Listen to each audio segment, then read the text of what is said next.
5장. 그 후에 모세와 아론이 바로에게 가서 이르되 이스라엘의 하나님 여호와께서 이렇게 말씀하시기를 내 백성을 보내라. 그러면 그들이 광야에서 내 앞에 절기를 지킬 것이니라 하셨나이다. 바로가 이르되 여호와가 누구이기에 내가 그의 목소리를 듣고 이스라엘을 보내겠느냐. 나는 여호와를 알지 못하니 이스라엘을 보내지 아니하리라. 그들이 이르되 히브리인의 하나님이 우리에게 나타나셨은즉 우리가 광야로 사흘길쯤 가서 우리 하나님 여호와께 제사를 드리려 하오니 가도록 허락하소서. 여호와께서 전염병이나 칼로 우리를 치실까 두려워하나이다. 애굽 왕이 그들에게 이르되 모세와 아론아 너희가 어찌하여 백성의 노역을 쉬게 하려느냐. 가서 너희의 노역이나 하라.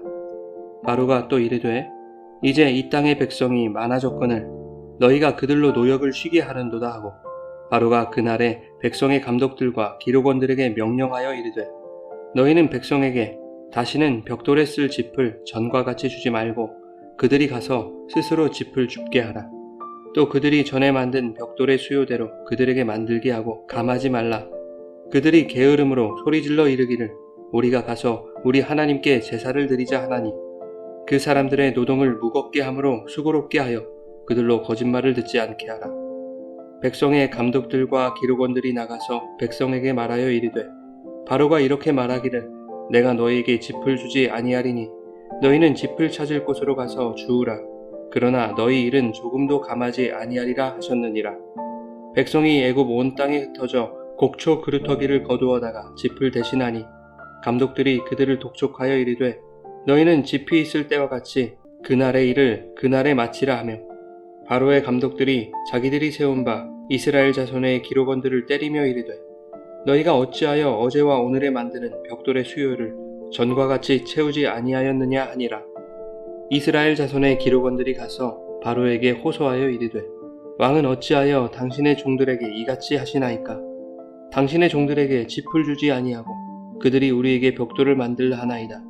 당신의 종들이 매를 맞사오니 이는 당신의 백성의 죄니이다.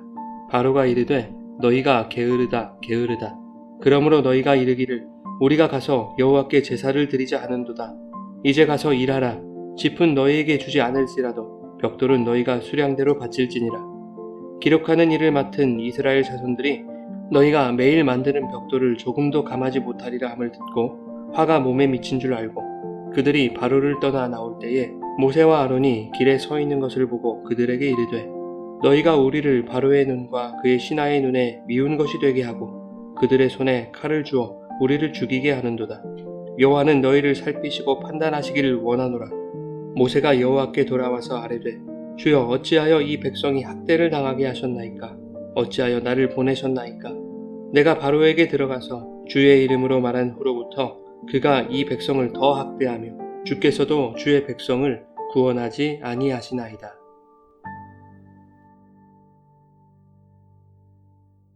여러분 좋은 아침입니다. 오늘도 말씀의 은혜가 여러분의 삶 가운데 풍성하기를 기도합니다. 오늘 본문은 그 후에라는 말로 시작하고 있습니다. 그 후에라고 하는 그 배경이 어떤지 살펴봐야 되겠죠? 출애굽기 4장 30절 이하에 아론이 여호와께서 모세에게 이르신 모든 말씀을 전하고 이적을 행하자 백성이 믿었을 뿐만 아니라 31절에 여호와께서 이스라엘 자손을 찾으시고 그들의 고난을 살피셨다 함을 듣고 머리 숙여 경배한 그 이후를 말하고 있는 거죠. 그러니 모세는 용기 백배 사기 충천하여 바로 앞으로 나아갔을 것입니다. 모세와 아론이 바로에게 말합니다. 이스라엘의 하나님 여호와께서 말씀하시기를 내 백성을 보내라. 그러면 그들이 광야에서 내 앞에 절기를 지킬 것이니라 하셨나이다. 라고 말씀을 전하자 전혀 기대하지 못한 대답이 돌아오고 있는 것이죠. 여호와가 누구이기에 내가 그의 목소리를 듣고 이스라엘을 보내겠느냐. 나는 여호와를 알지 못하니 이스라엘을 보내지 않을 것이다. 라고 대답하는 것입니다. 그렇습니다. 바로는 하나님의 말씀을 듣는 자가 아니라 스스로를 신의 자리에 올려놓은 자기 자신의 소리를 듣는 자였던 것이죠. 또한 스스로 신이라고 여겼던 바로의 면전에서 다른 존재에게 제사를 드리겠다는 것은 바로 입장에서 대단히 불경하고 모욕적인 일인 것입니다. 모세와 아론은 4절에 다시 바로에게 허락을 구하죠. 광야로 사흘길쯤 떨어진 곳에서 여호와 하나님께 제사를 드리겠다라고 말합니다. 그리고 나서 덧붙인 말이 바로의 심기를 건드리기에 충분했을 것입니다. 여호와께서 전염병이나 칼로 우리를 치실까 두렵사오니 제사 드리는 것을 허락해 달라는 것입니다. 바로의 입장에서 생각해보면 저들이 말하는 여호와가 도대체 누구이기에 저들은 여호와의 칼과 여호와의 전염병은 두려워하면서 대제국을 다스리는 살아있는 신 바로는 두려워하지 않는단 말인가? 이런 생각을 하지 않았겠습니까?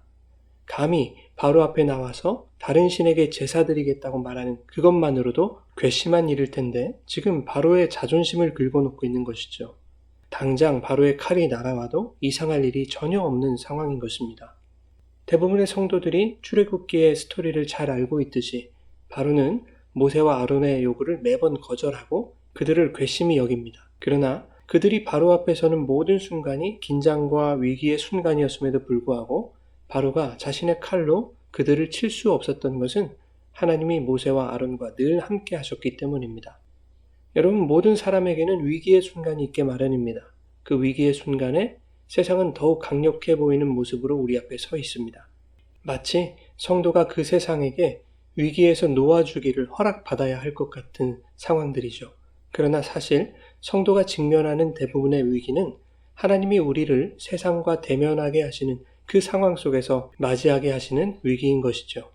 하나님이 모세를 바로와 대면하게 하신 그 상황이 모세에게 위기였다면 그 위기는 바로의 어떠한 영향력도 미치지 못하는 위기인 것입니다.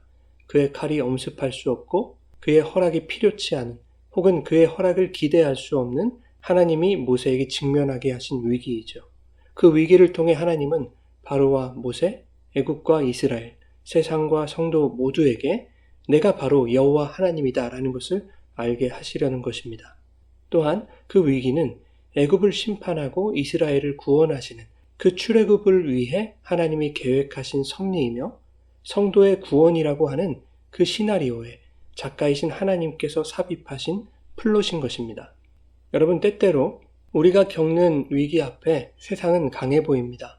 그러나 그 세상의 칼은 성도를 해칠 수 없습니다. 또한 우리가 세상의 허락을 받기 위해 눈치 볼 필요도 없는 것이죠. 여호와께 제사를 드리고자 하니 우리를 보내주십시오 라고 하는 그 모세의 청이 매번 거절을 당하면서도 모세가 다시 바로 앞에 서는 것처럼 세상과 대면하는 성도들도 세상의 비난과 냉소에 아랑곳하지 않고 그 세상을 향하여 우리는 하나님을 예배하는 구별된 존재들이다 라고 끊임없이 선포해야 하는 것입니다. 자, 이제 보내달라고 요구하는 모세와 아론에게 바로는 4절에 이렇게 말합니다. 어찌하여 백성의 노역을 쉬게 하려느냐? 이 어찌하여에 강조점을 두고 생각해 보려고 합니다. 하나님이 백성에게 원하시는 것은 여호와께 제사를 드리는 것이었습니다. 그러나 바로가 백성에게 원하는 것은 자신의 제국을 위한 노역입니다. 바로를 위한 제사인 것이죠. 너희는 어찌하여 나에게 제사하지 않느냐? 너희가 할 일은 나를 섬기는 일이다 라는 것입니다. 바로가 어찌하여 라고 호소하고 있는 것은 바로왕 자신의 권세와 힘에 호소하는 것이죠. 그 호소의 결과는 더욱 잔인한 압제로 나타나게 되는 것입니다. 바로는 그날에 백성의 감독들과 기록원들에게 벽돌에 쓸 짚을 전과 같이 주지 말고 벽돌의 수도 감해주지 말 것을 명령합니다. 더욱 무거운 노동과 수고가 이스라엘에게 내려지게 된 것이죠. 10절에 보면 백성의 감독들과 기록원들이 바로의 명령을 히브리 백성들에게 전달하죠. 그런데 그 기록원들은 애굽 사람이 아니었습니다. 14절과 15절에 보면 그들은 감독들이 세운 기록원들이었고 그들은 이스라엘 자손이라고 하는 것을 알 수 있습니다. 기록원들은 자기 동포의 고통이 가중되는 일임에도 불구하고 바로의 명을 태연하면서도 단호하게 전달합니다. 그런데 14절에 보면 백성들이 벽돌의 수요를 채우지 못하자 감독들이 이스라엘 기록원들을 때리며 추궁하는 것입니다. 그러자 15절에 이스라엘 자손의 기록원들이 바로에게 가서 호소하죠. 왕은 어찌하여 당신의 종들에게 이같이 하시나이까? 감독들이 짚을 주지도 않으면서 우리에게 벽돌을 만들라고 하나이다. 감독관들에게 매를 맞기 전에는 우리가 아니었죠. 바로가 말하기를 내가 너희에게 짚을 주지 아니하리라 라고 말했던 그들이 자기들에게 고통이 따르자 바로에게 호소하고 있는 것입니다. 어찌하여? 당신의 종들에게 이같이 하시나이까. 같은 동포임에도 불구하고 기록관들은 노역을 하는 자들과는 다른 특별 대우를 받고 있다고 생각했던 것이죠. 그런가 하면 16절에는 당신의 종들이 매를 맞사오니 이는 당신의 백성의 죄니이다 라고 하는데, 이것은 기록관들을 때리는 감독관들의 행태가 불의하다고 호소하고 있는 것이죠. 그러나 바로는 노역을 하는 백성이나 기록관들을 다르게 생각하지 않았던 것입니다. 이것이 바로 세상이 성도를 대하는 태도인 것이죠. 성도가 아무리 세상의 편에 서고 세상과 타협을 해도 세상은 그들을 특별하게 대우하지 않습니다.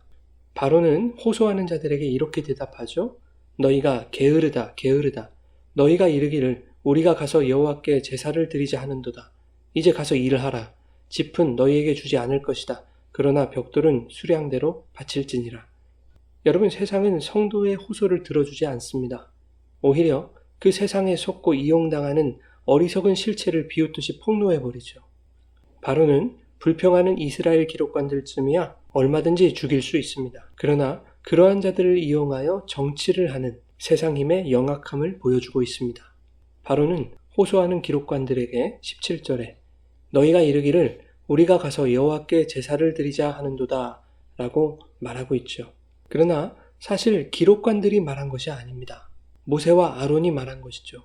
바로는 모세와 아론의 말이 불러온 그 재앙의 책임을 기록관들에게 떠넘기고 있는 것이죠. 그럼으로써 기록관들로 하여금 모세와 아론에 대한 앙심을 품게 하고 여론을 형성하도록 조장하고 있는 것입니다.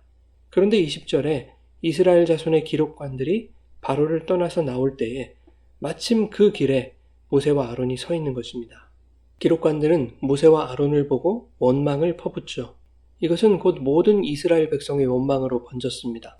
6장 9절에 보면 이스라엘 백성이 마음의 상함과 가혹한 노역으로 말미암아 모세의 말을 듣지 않았다라고 말하고 있죠. 본문 21절에 기록관들은 이렇게 원망과 저주를 쏟아냅니다. 너희가 우리를 바로의 눈과 그의 신하의 눈에 미운 것이 되게 하고 그들의 손에 칼을 주어 우리를 죽이게 하는도다. 여호와는 너희를 살피시고 판단하시기를 원하노라. 여호와께서 너희 죄를 판단하셔서 그에 합당한 벌을 내리시기를 원한다는 말입니다. 이 말을 듣는 모세의 심정은 어땠을까요? 시작은 좋았습니다. 하나님의 말씀에 순종했더니 정말 백성들이 하나님의 말씀을 믿었습니다. 머리 숙여 여호와를 경배했습니다. 그래서 바로에게 가라고 말씀하신 그 하나님의 명령에 순종할 용기가 생겼습니다. 바로 또한 여호와의 말씀에 머리를 숙이게 될 것이라는 그 기대와 확신이 생겼습니다. 그렇게 시작한 일이 예상과는 다르게 흘러갔을 때 모세의 마음은 복잡하고 괴로웠을 것입니다. 도대체 무엇이 문제란 말인가? 그때 모세는 하나님께 호소합니다. 어찌하여 이 백성이 학대를 당하게 하셨나이까? 어찌하여 나를 보내셨나이까? 여러분, 모세가 하나님을 원망하는 것으로 보이십니까? 하나님께 따지는 듯한 모세의 태도가 불경스럽게 느껴지십니까? 마음이 불편하십니까? 여러분, 모세의 호소가 하나님을 향한 원망이든 불경스럽게 따지는 것이든 상관없습니다. 그가 지금 하나님께 호소하고 있다는 것이 중요한 것이죠. 여러분, 우리는 하나님의 말씀에 순종할 때 우리에게 좋은 일이 찾아올 것이라고 믿습니다. 그러나 순종은 때때로 더 어려운 국면을 맞이하기도 합니다. 하나님이 그렇게 만드시는 이유는 그 순종이 참된 순종이었는지 아니면 순종을 빙자한 나의 기대를 충족하기 위한 수단이었는지를 보시기 위함이 아닐까 생각됩니다. 내 기대와 다르더라도 오히려 더 큰 어려움이 찾아오더라도 그래서 하나님께 따지고 원망하더라도 하나님께 나아가 하나님께 호소하는 자는 진정 하나님의 말씀에 순종하고 싶은 자들인 것입니다. 그들은 하나님의 때에 하나님의 속 시원한 대답을 듣게 될 것입니다. 여러분, 성도는 인간의 기대를 바라보며 살아가는 자들이 아닙니다. 하나님의 때를 기다리며 살아가는 자들이죠. 하나님의 때가 임하기까지 내 기대와 다르고 과정이 힘들더라도 모든 상황 속에서 주님 앞에 나아가 주님께 호소하는 성숙한 믿음의 사람들 되시기를 예수님의 이름으로 축원합니다.